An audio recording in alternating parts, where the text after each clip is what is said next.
Pinabibigay na ni Pangulong Bongbong Marcos sa Ombudsman ang lahat ng mga nakuha impormasyon ng Independent Commission on Infrastructure at DPWH kaugnay sa flood control issue.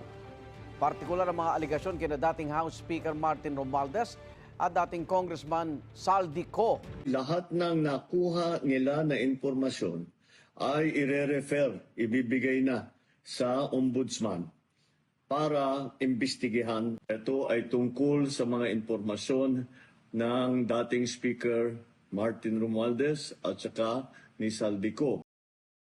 Sabi ng Pangulo, susundan ng Office of the Ombudsman ang mga ituturo ng mga ebidensya. Kung may sapat na ebidensya, posible raw sampahan sina Romualdez at Saldi Co ng mga reklamong plunder, graft o indirect bribery. Sina Romualdez at Co ang tinuturong nasa likod ng questionabling insertions sa 2025 budget. Kumikbak din umano ang dalawa sa flood control projects.